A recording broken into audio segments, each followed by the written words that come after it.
Bob Gable of Des Moines has been accused of never growing up when it comes to his hobby, toy trains. Not the new all-plastic miniatures, but the Lionels, Flyers, and Mark sets of years ago.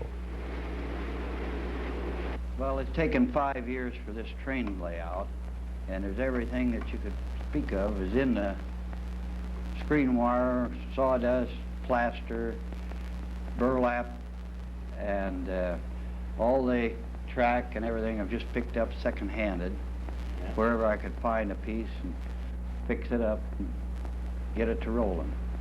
Why'd you pick the Lionels and the American Flyers and the Marks and the bigger ones like this? Well, it's because of my eyesight. I have glaucoma and cataracts, and I couldn't see the HO because it was too small. Is it done now?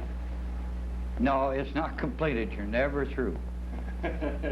The old sets are getting harder to find and more expensive, but this type of railroading is a winter hobby, and sets Bob has bought this summer will give him something to do all winter long, get them back into running order. Mike Boffman with Friends and Neighbors.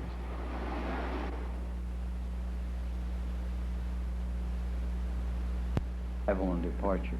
Okay, now start it up here.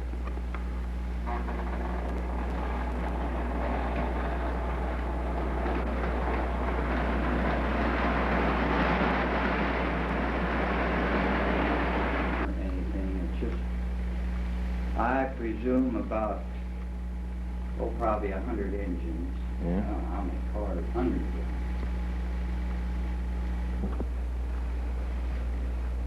Where any from?